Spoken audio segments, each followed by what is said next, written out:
Baik, terima kasih Pak Moderator. Baik, para peserta webinar, pada sore ini saya akan mencoba untuk memaparkan materi mengenai pengembangan kekayaan intelektual sebagai tonggak kebangkitan UMKM dan pertumbuhan ekonomi nasional menuju kemandirian ekonomi pasca pandemik.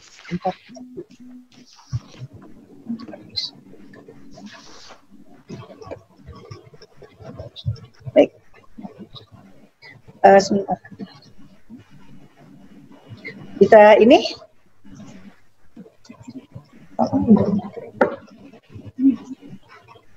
Ya. Sebagaimana kita ketahui bahwa dampak COVID-19 ini luar biasa dampaknya pada perekonomian dunia, sangat dahsyat ya. Pada triwulan pertama 2020, pertumbuhan ekonomi di sejumlah negara mitra dagang Indonesia tumbuhnya negatif. Seperti di Singapura minus 2,2, Hong Kong minus 8,9, Uni Eropa minus 2,7, dan China mengalami penurunan sampai minus 6,8. Nah, bagaimana di Indonesia? Kita sama-sama mengetahui bahwa Indonesia mengalami kontraksi yang cukup dalam dari 4,97 di kuartal 4 tahun 2019 menjadi tumbuh hanya 2,97 pada kuartal pertama di 2020. Dan berdasarkan pertumbuhan year on year, sumber pertumbuhan ekonomi Indonesia pada triwulan 1 di 2020 terbesar itu pada sektor informasi dan komunikasi, yaitu sebesar 0,53%. Dan hal ini salah satunya adalah dampak dari penerapan PSBB ya, yang menyebabkan pemanfaatan teknologi informasi dan komunikasi menjadi meningkat. Sebetulnya terdapat peluang dan tantangan untuk bangkit, di mana kenyataan menunjukkan bahwa pandemi COVID-19 ini telah memberikan nuansa baru pada rantai pasokan dunia, global supply chain, di mana sumber pasokan dunia yang tadinya dikuasai kurang lebih 20% oleh negara-negara China, sekarang telah bergeser ke beberapa negara lain karena adanya pandemi ini. Sehingga di satu sisi akan memberikan peluang bagi Indonesia untuk bisa meningkatkan kemandirian ekonomi nasional. Nah, Salah satunya adalah melalui kewirausahaan nasional yang bertumpu pada pengembangan SDM dan kreativitas sebagai elemen strategis pembangunan ekonomi dengan memanfaatkan sarana yang efektif dan efisien dan berkelanjutan. Ya, sehingga beban pembangunan ekonomi ini menjadi dapat lebih ringan, tidak memerlukan eksploitasi terhadap sumber daya maupun biaya yang kita kenal dengan konsep weightless economy. Nah, kondisi pandemi saat ini betul-betul mendorong Indonesia untuk harus membangun kembali ekonomi melalui sarana yang efektif sehingga dapat bangkit tanpa menghabiskan sumber daya tadi ya. Dan weightless economy ini merupakan suatu model pembangunan ekonomi yang berfokus pada pemanfaatan aset intelektual atau intellectual capital secara efektif agar dapat menghemat biaya dan menghasilkan keuntungan yang optimal. Jadi ada dua sasaran di sini, yaitu untuk low cost dan high profit. Nah, sarana dari weightless economy ini, saran utamanya itu adalah pada intellectual property atau kekayaan intelektual, di mana pada prinsipnya merupakan kemampuan intelektual manusia yang bisa menunjang kehidupan manusia. Ya, dan penting bagi Indonesia untuk bisa secara cermat memaksimalkan sarana dan prasarana yang paling efektif dan efisien serta potensial dalam memicu pertumbuhan ekonomi nasional ini, serta mendukung sektor yang sudah terbukti tangguh, menyebar, mengakar, dan senantiasa tumbuh. Pada dasarnya kekayaan intelektual ini merupakan suatu bentuk kreativitas yang secara efektif sudah terbukti berpotensi menghasilkan keuntungan ekonomi yang besar kalau dia dikelola dengan optimal, dengan terarah dan strategis, berpotensi menjadi tonggak pertumbuhan ekonomi. Salah satunya itu adalah bentuk eksplorasi dan eksploitasi terhadap kekayaan intelektual. Ya. Objek kekayaan intelektual ini adalah karya yang timbul atau lahir karena kemampuan intelektual manusia. Dan bisa kita lihat ada dua cabang utama, yaitu hak cipta, yaitu di bidang ilmu pengetahuan, seni, dan sastra, juga hak kekayaan industri, kita kenal ada paten, merek, desain industri, desain tata letak sirkuit terpadu, rahasia dagang, dan indikasi geografis. Berikut adalah peta perlindungan kekayaan intelektual di Indonesia, jadi rezimnya beserta peraturan perundangan yang berlaku. Hak cipta dengan Undang-Undang Nomor 28 Tahun 2014, paten dengan Undang-Undang Nomor 13 Tahun 2016, merek dengan Undang-Undang Nomor 20 Tahun 2016, rahasia dagang dengan Undang-Undang Nomor 30 Tahun 2000, desain industri dengan Undang-Undang Nomor 31 Tahun 2000, tata letak sirkuit terpadu dengan Undang-Undang Nomor 32 Tahun 2000, dan perlindungan varietas tanaman dengan Undang-Undang Nomor 29 Tahun 2000. Pada prinsipnya terdapat dua hak pemegang kekayaan intelektual, yaitu hak ekonomi dan hak moral. Kalau hak ekonomi ini adalah hak untuk mengeksploitasi, memperoleh keuntungan ekonomi dari eksploitasi kekayaan intelektual, yaitu bisa hak untuk menjual, untuk melisensikan, mendatangkan keuntungan ekonomi. Kalau hak moral ini melindungi atau melekat pada pribadi pencipta, seperti hak untuk tetap dicantumkan namanya walaupun sudah beralih kepemilikannya, kemudian hak untuk melarang perubahan bentuk atas suatu karya cipta yang dihasilkan. Selanjutnya adalah perlindungan kekayaan intelektual itu muncul pada saat ide itu diimplementasikan dalam suatu bentuk nyata. Nah, ketika ide-ide tersebut keluar dari pikiran manusia dan menjelma dalam suatu ciptaan di bidang seni, ilmu pengetahuan, dan sastra, maka telah menjadi benda berwujud, maka dalam perwujudan tersebut terkandung hak moral dan hak ekonominya. Nah, seperti kita lihat di sini bahwa sistem ekonomi dunia ini sudah bergeser jauh ya, bergeser dari ekonomi berbasis industri ke ekonomi berbasis teknologi informasi. Karena pengaruh perkembangan teknologi informasi yang sangat cepat dan pesat, kini sudah sampai pada tahap ekonomi kreatif, di mana kegiatan ekonomi itu bertumpu pada ide, kreativitas, inovasi yang dijadikan aset utama penciptaan produk, ya, dan jasa yang akan diperdagangkan untuk memperoleh suatu keuntungan ekonomi. Nah, ide dan kreativitas ini menjadi modal bisnis atau bisnis capital yang sangat efektif dan berbiaya sangat ringan. Namun apabila bisa dieksplorasi dan dieksploitasi dengan efektif, ini bisa menjadi keuntungan ekonomi yang sangat besar, sehingga sejalan dengan konsep weightless economy tadi. Nah, dalam kaitannya dengan pertumbuhan ekonomi dengan konsep weightless economy ini, kekayaan intelektual ini merupakan suatu isu yang sangat penting, mengingat korelasinya dengan penempatan kreativitas, inovasi, dan juga pengembangan teknologi sebagai pilar penunjang pertumbuhan ekonomi. Nah, Kita bisa lihat di sini bahwa dari konsep wireless economy dengan pemanfaatan intellectual property bisa melakukan suatu pembentukan ekonomi kreatif. Fokusnya itu pada penciptaan barang dan jasa dengan mengandalkan keahlian, bakat, dan kreativitas sebagai kekayaan intelektual. Berikut kita bisa lihat adalah subsektor ekonomi kreatif, itu dari arsitektur, film, video, fotografi, fashion, musik, penerbitan dan percetakan, layanan komputer dan peranti lunak, seni pertunjukan, pertelevisian, kerajinan, periklanan, kemudian permainan interaktif, riset pengembangan, dan pasar barang dan seni. Kalau kita lihat di sini adalah dari subsektor ekonomi kreatif itu bisa dilihat bahwa ekonomi kreatif menempatkan intellectual capital sebagai salah satu pilar penting dalam setiap tahapan bisnis. Bisa kita lihat, misalnya pada tahap startup bisnis, intellectual capital itu berfungsi sebagai modal bisnis. Dan pada tahap well-established business atau bisnis mapan, intellectual capital itu sudah berfungsi sebagai aset bisnis. Contohnya misalnya, pada tahap startup bisnis, intellectual capital ini berfungsi sebagai modal bisnis. Sebagai contoh bisa dikemukakan seorang pencipta lagu atau penulis buku itu bisa menjadikan lagu atau buku ciptaannya atau novel ciptaannya sebagai sarana untuk memperoleh keuntungan ekonomi.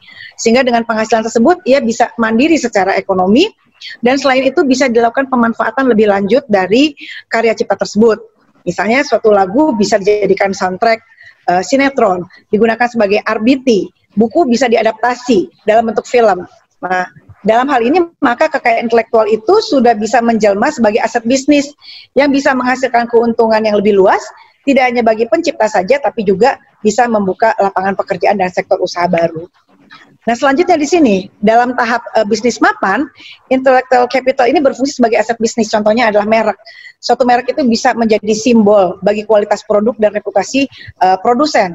Sehingga produk itu bisa menjadi sangat kompetitif di pasaran dan memiliki tingkat kepercayaan konsumen yang tinggi, termasuk juga memiliki market power dalam penentuan harga misalnya. Selanjutnya dari World Intellectual Property Report 2017 yang berjudul Intangible Capital in Global Value Chains, intangible asset ini menyumbang sepertiga dari keseluruhan nilai produksi dunia. Dan intangible asset ini akan semakin menentukan nasib dari perusahaan dalam pasar global. Pentingnya peranan intangible asset dalam ekonomi kreatif ini disebabkan kegiatan ekonomi di era ini memanfaatkan informasi dan kreativitas dengan mengandalkan sumber daya berupa ide dan stock of knowledge dari sumber daya manusia sebagai faktor produksi utama dalam kegiatan ekonominya. Kemudian ide dan kreativitas ini memegang peranan penting sebagai cikal bakal inovasi. Inovasi ini merupakan rangkaian proses kompleks dan multifaset yang mencakup seluruh proses dan invensi atau kreativitas baru, sehingga komersialisasi produk yang berasal dari kreativitas tersebut di pasaran. Dan selain itu, kekayaan intelektual ini juga merupakan jenis aset yang business friendly. Ya, contohnya di sini adalah intellectual capital merupakan aset yang sangat efektif dalam bisnis karena merupakan aset bernilai tinggi yang eksploitasi ekonominya dapat dilakukan secara berkelanjutan. Ya. Stock of knowledge dan stock of ideas ini merupakan sumber kreativitas yang pada saat ia dikelola atau diolah melalui serangkaian kegiatan dan upaya konkret ini akan menghasilkan suatu produk kekayaan intelektual yang bermanfaat bagi kehidupan manusia dan dapat menjadi aset bisnis. Kemudian dengan memanfaatkan aset ini secara efektif, memiliki nilai yang lebih tinggi, dapat digunakan secara lebih luas, dapat dieksploitasi, dieksplorasi secara terus-menerus, sehingga dapat dibentuk suatu sustainable business.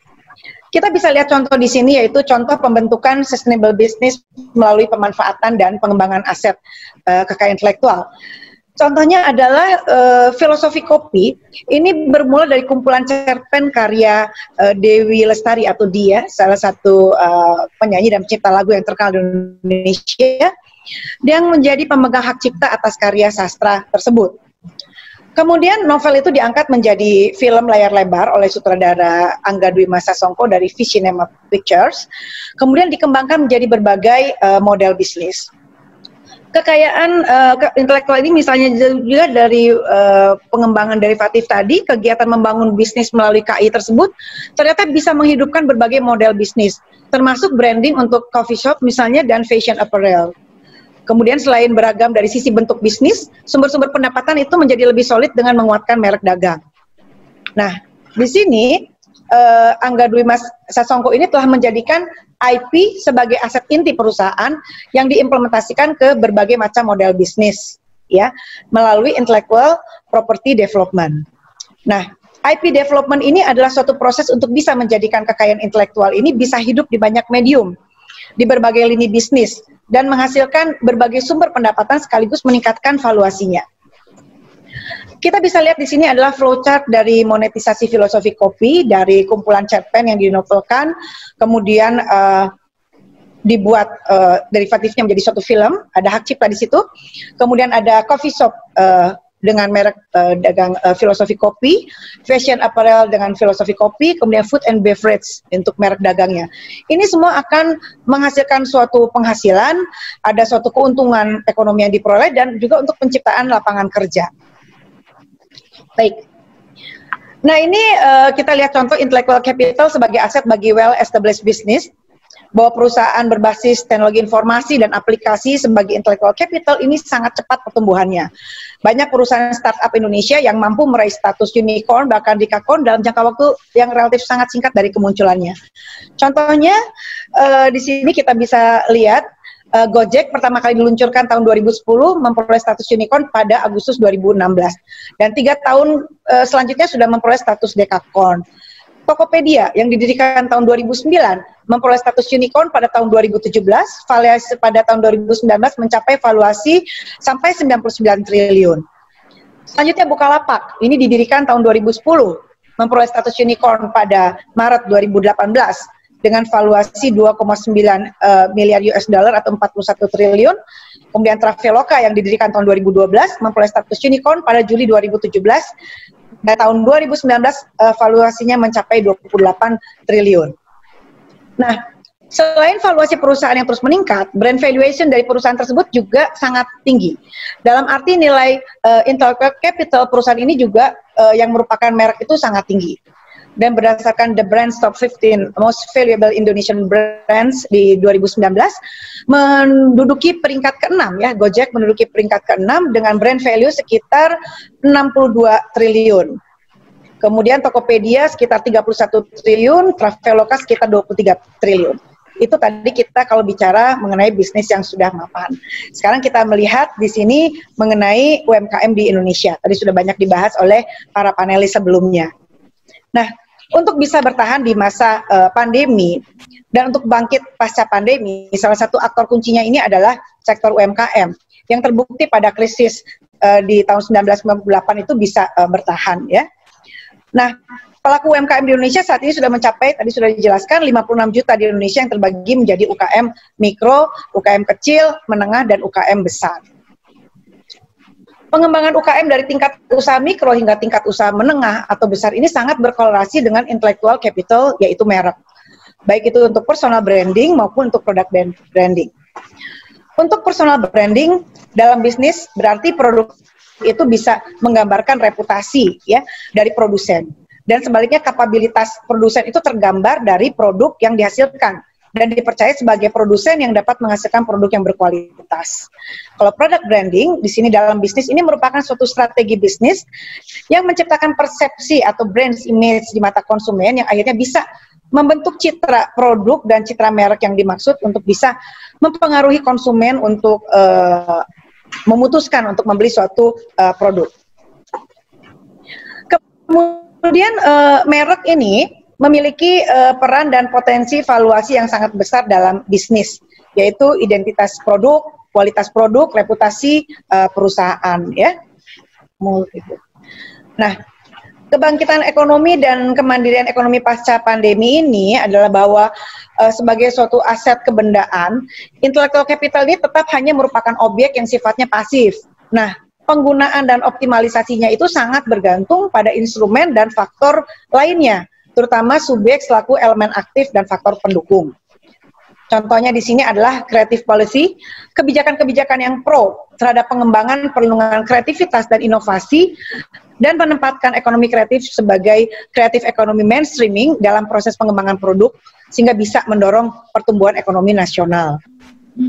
Kemudian kreatif infrastruktur di sini maksudnya adalah bahwa sarana dan prasarana pendukung ekonomi kreatif, misalnya fasilitas dan infrastruktur yang memungkinkan masyarakat untuk bisa melakukan aktivitas kreatif, kesempatan untuk menerapkan kreativitas pada produk di pasaran, serta sarana untuk perwujudan kreativitas ke dalam bentuk produk yang berdaya guna dan bernilai ekonomi. Kemudian di sisi law, ethics, and intellectual property rights, perangkat regulasi bagi perlindungan kekayaan intelektual ini harus bisa memonitor perlindungan secara sinergis dan komprehensif bagi kreativitas dan inovasi yang juga bisa memberikan suatu stimulus agar kreativitas dan perekonomian ini tumbuh secara berkesinambungan. Selanjutnya, untuk creative support system, ini bisa dimaknai secara luas dari mulai akses terhadap teknologi dan media digital yang mempermudah proses kreativitas, misalnya saja akses internet yang murah, kemudian aktivitas pelatihan kreatif, kemudian bisnis coaching termasuk support system dalam bentuk insentif, pendanaan, kredit untuk mengembangkan produk dan desain. Selanjutnya, creative capacity di sini maksudnya adalah SDM yang mampu melakukan kapitalisasi kreativitas dalam arti monetisasi atas kekayaan intelektual. Pada tahap ini, suatu ide kreatif itu harus telah dapat diterapkan pada produk yang diperdagangkan dan mempunyai pangsa pasar dalam pasar global. Menjadi suatu catatan penting di sini bahwa optimalisasi intellectual capital yang efektif dalam rangka meningkatkan daya saing industri nasional di era perdagangan bebas ini tidak hanya menuntut aksi dari pemerintah atau stakeholder dalam bentuk peraturan perundang-undangan, tapi juga partisipasi aktif dari berbagai pihak terkait, ya, dari berbagai pihak terkait sehingga akan menciptakan collaborative platform model atau dikenal dengan hexahelix collaboration, ini antara government, university, community, industri, media, dan financial institution. Bidang pemerintah. Maksudnya di sini pemerintah akan memainkan peranan yang sangat penting sebagai pembentuk creative policy melalui produk regulasi maupun program-program yang pro terhadap pengembangan kreativitas dan inovasi, serta peningkatan daya saing industri kreatif nasional melalui penciptaan sistem perlindungan yang komprehensif, produktif, dan proaktif. Sekarang sudah ada undang-undang baru, banyak peraturan perundang-undangan regulasi yang sudah memberikan bentuk perlindungan terhadap industri kreatif ini. Kemudian perguruan tinggi dan akademisi mempunyai peranan yang sangat penting dalam menyediakan platform pendidikan atau akademi yang memberikan pengajaran dalam proses menggali ide dan pelatihan keterampilan, kemudian menuangkan ide tersebut dalam bentuk nyata, menghasilkan lulusan yang kreatif, berdaya guna, dan mandiri yang memiliki keunggulan intelektual dan keahlian praktikal dalam penciptaan produk kreatif dan mempunyai business skill yang baik. Kemudian community di sini adalah sebagai pelaku kegiatan kreatif, sekaligus juga sebagai konsumen pengguna produk. Nah, di sini masyarakat juga memegang peranan penting sebagai sumber, sebagai inisiator, kreator, dan inovator dalam penciptaan produk kreatif. Sekaligus juga masyarakat sebagai konsumen yang memiliki kekuatan untuk mempengaruhi tren, bahkan bisa menciptakan suatu tren baru, serta nilai-nilai etis tertentu dalam konsumsi produk, ya agar bisa berkontribusi positif terhadap pertumbuhan ekonomi nasional. Industri memainkan peranan penting dalam mengimplementasikan desain ke dalam produk aktual yang bernilai ekonomi, kemudian dapat diperdagangkan di pasaran, dan lebih lanjut dapat menyediakan akses produk terhadap pasar yang lebih luas.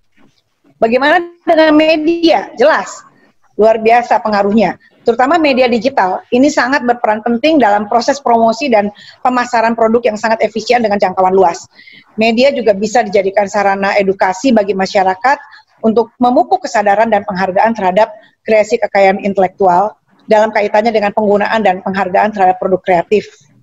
Dan tentu saja financial institution ini merupakan pendukung pendanaan dan permodalan sebagai dukungan dalam menumbuh kembangkan bisnis-bisnis kreatif dari skala mikro menuju skala industrial melalui proses pemberian kredit modal kerja atau kredit usaha rakyat.